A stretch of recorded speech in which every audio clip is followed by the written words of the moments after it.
교회 주제표와 우리 복음 캠페인 같이 하겠습니다. 복음으로 교회를 새롭게, 세상을 이롭게, 복음으로 가정을 세우겠습니다. 복음으로 전도하고 선교하겠습니다. 복음으로 세상을 섬기겠습니다. 아멘. 이번 주 묵상 말씀 로마서 5장 8절입니다. 우리 천천히 우리 세 번 같이 하겠습니다.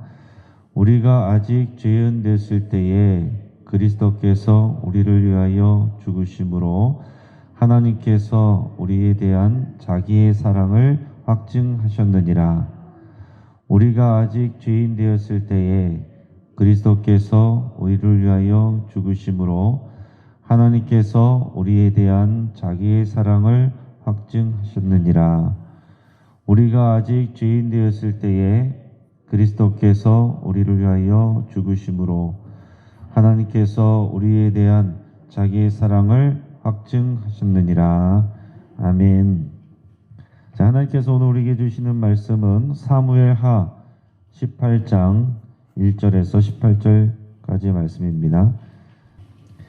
자, 오늘 본문을 통해서 어떤 동역자가 될 것인가 라는 제목으로 우리 말씀의 은혜를 같이 나누겠습니다. 여러분, 하나님은 사람을 통해서 일하십니다. 하나님은 전지전능하시지만 이 땅에서 하나님의 역사를 이루실 때에 대부분 사람을 통해서 일하십니다. 자, 애굽에서 10가지 재앙을 내리신 일, 또 홍해를 가르신 일, 이것은 하나님께서 전적으로 하신 일이지만 그러나 이 모든 과정 가운데 애굽의 바로에게 하나님께서는 모세를 불러 준비시키시고 보내셨습니다. 또 아론을 그에게 세워서 말을 할 때 또 돕도록 하셨고, 기도할 때 아론과 훌을 세워서 함께 기도하게 하셨고, 여호수아를 통해서 대신 전쟁을 수행하게 하셨고, 수많은 사람들, 또 천부장, 백부장, 또 50부장, 10부장 이렇게 많은 일꾼들을 세우셔서 또 각 지파마다 지도자와 장로들을 세우셔서 하나님께서 기록에 이르게 하셨습니다. 출애굽 역사를 아무도 없이 하나님 혼자 하신 것이 아니라 모세를 비롯해서 또 모세 많은 동역자들을 세워서 사람들을 통해서 하나님께서 일하셨다라는 것입니다. 그렇기 때문에 하나님께서 이 출애굽 역사, 또 광야 생활 이걸 감당할 수 있었고, 또 모세 이후에는 또 다른 지도자를 여호수아를 세워서 또 여호수아와 또 다른 그 다음에 동역자들을 세워서 약속의 땅에 들어가게 하셨어요. 그래서 이스라엘 민족을 인도할 수가 있었습니다. 자, 이렇게 하나님께서는 사람을 통해서 일하신다라는 것, 그리고 한 사람만이 아니라 한 사람을 세워도 그 주변에 많은 동역자들을 세워서 일하신다는 것, 이게 하나님의 일하시는 원리라는 것을 여러분 꼭 기억하시길 바랍니다. 하나님께서 이제 이 땅 가운데 다윗 왕을 세우셨는데 다윗에게도 많은 동역자들을 세우시고 돕는 사람들을 붙여주셨습니다. 근데 오늘 본문에 보면 세 가지 종류의 동역자가 나와요. 첫 번째는 이 다윗에게는 그의 사랑하는 마음을 몰라주고 반역하는, 가장 가깝게 지지해 줬어야 되는 아들이지만 반역하는 압살롬이 나옵니다. 그리고 또 다윗의 신복이면서도 다윗의 말을 잘 순종하지 않고 자기 마음대로 행동하는 요압과 같은 사람도 있었고, 또 자신의 유익을 구하지 않고 다윗에게 끝까지 충성하는 그런 사람들도 있었습니다. 여러분, 오늘 본문을 통해서 우리는 하나님 나라와 주의 몸된 교회를 세워가는 데 있어서 어떤 동역자가 될 것인가 하는 것을 생각하면서 오늘 말씀을 잘 묵상할 수 있기를 바랍니다. 자, 오늘 본문을 보면 이제 요단 동편 마하나임에서 다윗이 전열을 정비합니다. 이제 압살롬하고 전쟁을 벌여야 돼요. 그래서 자기와 함께한 백성들을 다 계수하고 나서 그 위에 천부장과 백부장들을 세웠습니다. 그리고 전체 부대를 3등분했어요. 그래서 3분의 1은 요압에게 맡기고 3분의 1은 요압의 동생 아비새에게 맡기고 그리고 3분의 1은 가드 사람 이때에게 맡겼습니다. 다윗은 백성들의 만류 때문에 직접 전쟁에는 나가지 않았습니다. 다윗이 나이가 들었기 때문이고 또 다윗의 안전을 염려해서였습니다. 오늘 본문 3절을 같이 읽겠습니다. 백성들이 이르되 왕은 나가지 마소서. 우리가 도망할지라도 그들은 우리에게 마음을 쓰지 아니할 터이요 우리가 절반이나 죽을지라도 우리에게 마음을 쓰지 아니할 터이라. 왕은 우리 만명보다 중하시오니 왕은 성읍에 계시다가 우리를 도우심이 좋으니이다 하니라. 아멘. 여러분, 이런 말을 들을 때 다윗이 얼마나 큰 위로가 되고 힘이 됐을까요?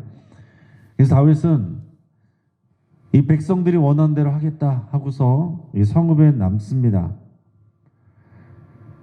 그리고 군 지휘관들에게 부탁을 할 때에 젊은 압살롬을 나를 봐서 너그러이 대해달라 그렇게 얘기했어요.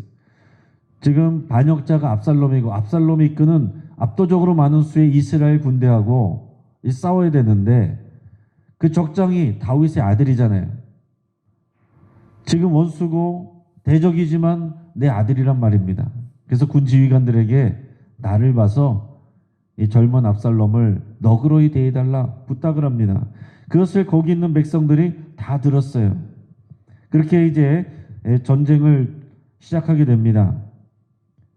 자, 드디어 압살롬의 이스라엘 군대하고 다윗의 군대하고 붙어서 전쟁을 시작했습니다. 자, 에브라임 수풀 지역에서 전쟁을 하게 됐는데 하나님께서 도우셔서 다윗의 군대가 승기를 잡았습니다. 여러분, 인원은 또 병력은 전적으로 압살롬의 이스라엘 군대가 훨씬 많았지만 하나님께서 승리를 주셔서 다윗의 군대가 이기게 하셨어요. 자, 오늘 본문 6절에서 8절까지 말씀을 읽습니다. 이에 백성이 이스라엘을 치러 들로 나가서 에브라임 수풀에서 싸우더니 거기서 이스라엘 백성이 다윗의 부하들에게 패하매 그날 그곳에서 전사자가 많아 2만 명에 이르렀고 그 땅에서 사면으로 퍼져 싸웠으므로 그날의 수풀에서 죽은 자가 칼에 죽은 자보다 많았더라. 아멘. 자, 압살롬은 다윗의 부하들하고 이제 마주하게 됩니다. 자, 지금 전쟁에서 불리하게 되고 밀리는 상황이었기 때문에 압살롬만 따로 있게 됐는데 이제 다윗의 군대하고 마주치게 되니까 노새를 타고 도망하기 시작했습니다. 근데 압살롬이 들어간 이 수풀 지역이라고 그랬어요. 상수리 나무가 많은 지역으로 도망해서 들어갔는데 그 압살롬의 자랑거리인 이 풍성한 머리, 그 1년에 한 차례 자르면은 그 머리카락 무게만 한 2.1kg 정도 된다고 그랬는데 그 정도로 풍성한 머리를 자랑했는데 오히려 그 머리 때문에 상수리 나무 가지에 걸려버려서 대롱대롱 매달리게 되고 노새는 그대로 빠져나가버리게 됐습니다. 자, 근데 다윗의 군사 중 한 사람이 이것을 보게 됐어요. 그래서 바로 요압에게 달려가서 이 사실을 알렸습니다. 그랬더니 요압은 부하들과 함께 달려가서 압살롬을 죽이고 큰 구덩이에 파서 묻어버렸습니다. 자, 앞에서 언급한 것처럼 압살롬의 이 풍성한 머리는 그의 자랑거리였지만은 또 백성들에게 사랑을 받는 이유 중에 하나였지만 결국 그것 때문에 죽게 됐습니다. 마치 미소부화에서 그런 내용이 있죠. 자신의 뿔을, 아름다운 뿔을 자랑하던 사슴이 사자에게 쫓기다가 나뭇가지에 걸려서 자기가 자랑하는 그 뿔 때문에 잡아먹히게 됐다라는 그런 우화가 딱 오늘 압살롬에게 적용이 됩니다. 그러니까 인간의 자랑거리, 그것이 우리가 의지할 것이 아니다라는 것입니다. 오늘날 우리가 자랑할 것, 이 세상적인 것, 그게 결국은 우리를 힘들게 할 수도 있다라는 얘기예요. 그게 진짜 우리가 의지할 것이 아니라 오직 여호와 하나님만이 우리의 의지할 바이십니다. 이스라엘 군대 병력 아무리 많아도 하나님께서 승리 주시지 않고 함께 하시지 아니하면 아무것도 아니라는 거예요. 자, 보세요. 압살롬 4년 동안 치밀하게 반역을 준비했습니다. 그렇게 백성들의 마음을 빼앗았습니다. 그래가지고 결국 권력을 잡았습니다. 자신의 분노와 욕망으로 아버지에게 지금 반역했고 복수하고 아버지 후궁들과 동침을 해서 아버지를 능력하고 수치를 주고 지금 모든 것을 다 가진 것 같았지만은 그러나 결국 하나님의 심판을 받습니다. 여러분 어느 조직에서나 이런 배신자가 있을 수 있어요. 누구보다 가장 가까워야 될 사람이, 누구보다 나를 잘 이해해 줘야 될 사람이 내 뒤통수를 치는 일들이 얼마든지 있을 수 있습니다. 그러니까 오늘 우리가 본문을 이해할 때 하나님의 입장에서 또 다윗의 입장에서 어떤 동역자인가라는 것을 볼 때 압살롬은 누구보다도 가까운 사람이고 나를 이해해 줘야 될 사람이지만 그러나 리더와 공동체를 배신하는 사람이었다라는 것입니다. 자, 한편 요압으로 보겠습니다. 자, 요압은 어떤 사람이에요? 다윗의 군사령관입니다. 그리고 혈통적으로 보면은 사촌간이에요. 자, 압살롬에게 쫓기던 다윗에게 요압은 큰 의지가 되는 사람이기도 하고 완전 핵심적이고 신하이면서 동역자입니다. 지금 이 마하나임으로 도망갔는데 요단 동편에서 요압의 군대와 만났을 때 다윗에게는 정말 큰 힘이 됐겠죠. 자, 그런데 문제는 요압이 다윗의 명령을 수행하면서도 철저하게 순종하지 않는다라는 것입니다. 다윗의 명령보다는 자신의 생각, 내가 옳은 대로 행한다는 거예요. 그게 큰 문제입니다. 앞에서 분명히 출정할 때 다윗이 나를 봐서 젊은 압살롬을 너그러이 대해달라 그렇게 얘기를 했습니다. 그런데 요압이 다윗의 말을 개의치 않아요. 자신의 생각대로 움직입니다. 지금 상수리 나무에 압살롬이 매달려 있다는 소식을 한 병사에게 들었을 때 요압은 대뜸 뭐라고 하냐면 왜 그 자리에서 쳐서 죽이지 않았느냐? 만약에 그렇게 했다면 내가 너에게 상을 줬을 거다라는 거죠. 그 병사는 그러나 다윗의 명령이기 때문에 할 수 없다라고 그랬어요. 그러자 요압은 즉시 자신의 부하들을 이끌고 10명을 이끌고 가서 압살롬에게 주저없이 가서 그를 살해해버립니다. 오늘 본문은 14절에서 17절까지 말씀을 우리 같이 읽겠습니다. 요압이 이르되 나는 너와 같이 지체할 수 없다 하고 손에 작은 창 셋을 가지고 가서 상수리 나무 가운데서 아직 살아있는 압살롬의 심장을 찌르니 요압의 무기를 든 청년 10명이 압살롬을 에워싸고 쳐 죽이니라. 요압이 나팔을 불어 백성들에게 그치게 하니 그들이 이스라엘을 추격하지 아니하고 돌아오니라. 그들이 압살롬을 옮겨다가 숲을 가운데 큰 구멍에 그를 던지고 그 위에 매우 큰 돌무더기를 쌓으니라. 온 이스라엘 무리가 각기 장막으로 도망하니라. 아멘. 자, 요압은 상수리 나무 가지에 매달려 있는 압살롬을 보자 지체하지 않고 자기가 가져간 작은 창 3개 중에 하나를 가지고 그의 심장을 찔렀습니다. 그리고 나무에서 떨어진 압살롬을 요압의 부하 10명이 쳐서 죽였습니다. 그리고 압살롬이 죽으니까 요압은 나팔을 불어서 이스라엘 군대를 추격하는 일을 멈추고 이 군사들로 하여금 회군하게 합니다. 자, 요압은 다윗의 명령을 어기고 이 압살롬을 죽였을 뿐 아니라 다윗에게 보고하지도 않고 다윗의 의견을 묻지도 않고 구덩이를 파서 죽은 압살롬을 묻어버렸습니다. 지금 요압에게 있어서 압살롬은 잠재적인 정적일 뿐이에요. 도망가 있던 압살롬을 데려온 사람이 설득해서 데려온 사람이 요압입니다. 그러나 지금 자기 생각대로 되지 않고 압살롬이 지금 정권을 잡았습니다. 만약 다윗이 압살롬을 용서하고 압살롬이 왕이 되면 자신의 설 자리가 없게 되는 거예요. 이런 계산을 하는 것입니다. 그 이후에 그럼 후환이 두렵다는 그런 생각도 했겠죠. 자, 지금 자신의 리더인 다윗 왕의 생각이나 그 의견보다 또 이 전체 이 공동체보다 자신의 기득권과 입장이 그게 더 먼저였다라는 사실입니다.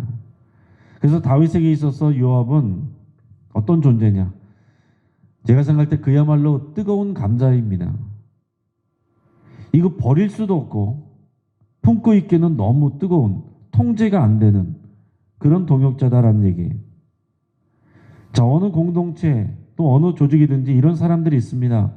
분명히 열심히 있어요. 이 사람이 하는 일이 많습니다. 공이 있습니다. 그런데 자기 중심적이고 공동체 질서와 리더의 뜻보다는 자신의 생각, 자신의 판단, 그리고 자신의 명예와 자신의 기득권을 더 중요하고 우선시하는 그런 사람이 있어요. 자, 이런 사람은 자신이 리더의 편이 되기보다는 리더가 자신의 편을 들어주는지 안 들어주는지, 자신의 이름을 높여주는지 그렇지 않은지, 다른 사람들을 더 좋아하는지 여기에 더 예민합니다. 도움과 의지가 되면서도 근심거리가 되는 그런 동역자가 있습니다. 자, 마지막에 보면 리더에게 충실한 동역자가 또 나옵니다. 오늘 본문에 보면 앞에서 이 압살롬이 상수리 나무에 매달려 있을 때에 요압에게 알린 이 한 병사가 있습니다. 이름도 나오지 않아요? 자, 그는 압살롬을 처리해서 공을 세우려고 하지 않았습니다. 왜요? 다윗이 분명히 내 아들 압살롬을 너그러이 대해달라고 지휘관들에게 말한 것을 들었기 때문에 그래요.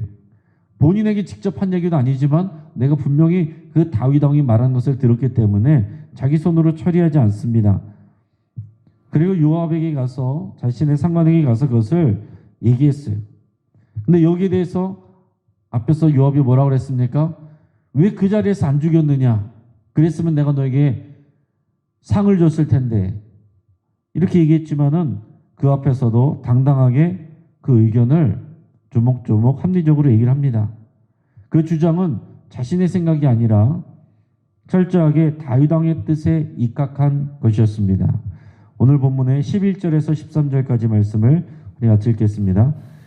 요압이 그 알린 사람에게 이르되 내가 보고 어찌하여 당장에 쳐서 땅에 떨어뜨리지 아니하였느냐? 내가 내게 은 10개와 띠 하나를 주었으리라 하는지라. 그 사람이 요압에게 대답하되 내가 내 손에 은 1000개를 받는다 할지라도 나는 왕의 아들에게 손을 대지 아니하겠나이다. 우리가 들었거니와 왕이 당신과 아비새와 이때에게 명령하여 이르시기를 삼가 누구든지 젊은 압살롬을 해하지 말라 하셨나이다. 아무 일도 왕 앞에는 숨길 수 없나니 내가 만일 거역하여 그의 생명을 해했더라면 당신도 나를 대적하였으리다 하니. 아멘. 자, 요압은 그 병사를 나무라면서 압살롬을 왜 바로 죽이지 않느냐라고 그랬습니다. 그렇게 했다면 내가 은 10개와 띠를 주었을 것이다, 이렇게 얘기했어요. 근데 이 병사가 얼마나 당돌하게 말하는지, 내가 은 1000개를 받는다고 할지라도 왕의 아들을 죽이지 않을 것입니다. 그에게 손을 내가 대지 않을 것입니다. 전쟁 시작할 때 다윗 왕이 지휘관들에게 내 아들 압살롬을 너그러이 대하라고 말한 것을 내가 들었다는 거예요. 지금 뭘 더 중요하게 여기고 있습니까? 은 1000개보다도 리더의 다윗 왕의 그 말과 그 뜻, 내가 그것을 더 중요하게 여긴다는 거잖아요. 지금 당장 내 앞에 있는 상관인 요압이 뭐라고 하는데도, 그리고 거기서 뭐 은 10개, 띠 하나, 거기에 내 마음을 빼앗기지 않고 은 1000개를 줘도 내가 그것보다는 다윗 왕의 뜻에 따르겠습니다, 이렇게 얘기하는 거예요. 다윗 왕은 이 사람이 누군지도 모를 거예요. 그런데 정말 다윗 왕에게 충성하는 좋은 동역자는 바로 이런 사람이다라는 얘기입니다. 당장 현실에서 자신에게 영향을 줄 수 있는 요압이 있지만 그거보다도 왕의 명령을 더 중요하게 여겼다라는 얘기입니다. 그러면서 뭐라고 얘기했냐면, 내가 만약 비밀스럽게 그 압살롬을 죽인다고 하더라도 왕에게 숨길 수 있는 일이 없다. 모든 소식이 왕에게 들어갈 테고, 그러면 왕은 분노하고 화를 내게 될 테고, 그러면 요압에게 시켜서 어차피 요압 당신이 나를 벌하게 되고 죽이게 될 것이다 라는 얘기예요. 너무나도 맞는 얘기죠. 그러니까 내가 그런데 뭐 이런 것에 물질 때문에 내가 흔들리지 않고 왕의 뜻대로 명령대로 나는 행합니다, 이렇게 얘기했어요. 자, 이 병사 외에도 앞에서 보면 암몬 사람 중에 한 사람이 다윗을 도왔습니다. 앞에서 마하나임에서 만난 세 사람 중에 한 사람은 암몬 사람이에요. 자, 다윗이 실각했을 때, 그럴 때 이 암몬 사람들이 공격해 올 수도 있지만, 그럴 수도 있는 잠재적인 위험이 있는 사람이지만, 그러나 끝까지 이 다윗 왕을 지키고 충성하고 그에게 필요한 것들을 전해주는 그런 암몬 사람 같은 사람이 있었습니다. 그리고 오늘 전쟁을 할 때 3분의 1은 가드 사람 이때에게 줬다고 했는데, 그 가드 사람은 앞에서도 말씀드린 적이 있지만 블레셋 출신이에요. 블레셋 가드에서 넘어온 사람입니다. 다윗 왕을 보고 넘어온 사람이에요. 자, 이런 사람들은 보면 이방인들입니다. 자, 어떻게 보면 어느 순간에, 위험한 순간에 돌아설 수도 있는, 또 그런 오해를 받을 수 있는 그런 사람입니다. 그러나 그런 사람들은 철저하게 다윗의 편에 서고 다윗에게 충성하는 그런 사람들이었다라는 얘기입니다. 자, 오늘 이 상황들을 보세요. 압살롬은 가장 가까워야 될 사람, 가장 의지해야 될 사람, 자기 아들이잖아요. 그러나 그 아들은 반역을 했습니다. 그 다음에 사촌이면서 군사령관, 또 가장 힘이 되어야 될 이 사령관은 일은 하는데 자기 뜻대로 해요. 통제를 따르지 않습니다.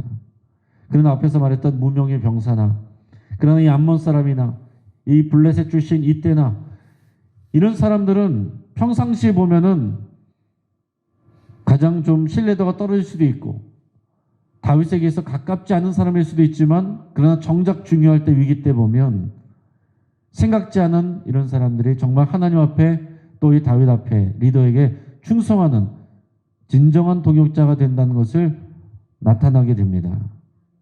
여러분, 우리가 하나님의 구원받고 하나님 나라 일꾼으로 쓰임받는 일, 이것은 혈통으로나 육정으로나 사람의 뜻으로 되지 않습니다. 오직 하나님을 사랑하고 예수 그리스도를 자신의 왕으로 섬기고 순종하는 자에게 하나님께서 일하시고 역사하십니다. 그래서 천국은 침노하는 자의 것이라고 그랬고 나중된 자가 먼저 된다라고 그랬어요. 그 말씀을 정리합니다. 하나님은 언제나 사람을 통해서 역사하십니다. 자, 압살롬은 자신의 야욕을 위해서 아버지를 배신했어요. 가장 신뢰할 만한 그런 사람이지만 그는 4년 넘게 준비한 반역을 이루었습니다. 하지만 그 반역은 결국 고작 상수리나무 가지에 의해서 막힙니다. 자신이 자랑하던 머리카락 때문에 죽음을 맞이하게 됩니다. 자신의 욕심을 위해서 배신하는 자는 하나님께서 반드시 심판하십니다. 자, 요압은 어떻습니까? 다윗에게 뜨거운 감자예요. 다윗의 통제를 따르지 않습니다. 일하지 않는 것도 아니에요. 열심히 일하면서도, 큰 도움이 되면서도 동시에 위협거리가 됩니다. 근심거리가 됩니다. 리더의 뜻을 따르지 않고 자신의 생각대로 움직이기 때문에 그렇습니다. 겸손하지 않은 동역자는 리더와 공동체에게 도움이 되면서도 근심이 될 수 있어요. 한편 이 무명의 병사, 또 이방인 동역자들은 철저하게 다윗의 뜻을 따르고 순종합니다. 평상시에는 잘 보이지 않고 그 존재감이 없어 보이지만, 그러나 정말 위기의 순간에 누가 정말 다윗에게 충실한 그런 동역자인지 나타난다는 거죠. 하나님 나라는 이런 사람들, 이런 무명의 사람들을 통해서 세워지고 강해집니다. 오늘 우리는 어떤 동역자가 될 것입니까? 같이 기도하겠습니다.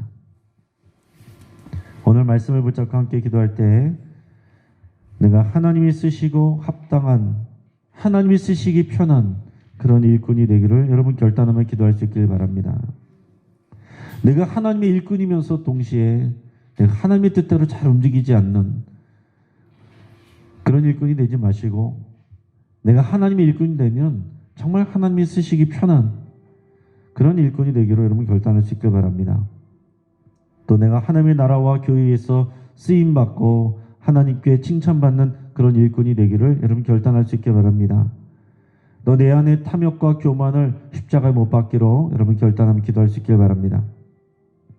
우리 주일클럽 가정예배를 위해서 더욱 힘있게 확산되기를 위해서 함께 기도하겠습니다. 하나님의 뜻이 무엇인지, 우리 왕 대신 주님의 뜻이 무엇인지를 늘 확인하는 시간 될 수 있기를 위해서 여러분 기도하시고, 우리 교회 모든 중직자들, 모든 봉사자들, 모든 성도님들 위해서 기도하면서 하나님 나라의 신실한 동역자가 되기를 위해서 자신의 이름을 내세우는 것보다 하나님의 뜻을, 이 공동체를 향한 주의 명령에 순종하는, 또 리더에게 또 협력하는 그런 신실한 동역자들 되기를 위해서 함께 기도하겠습니다.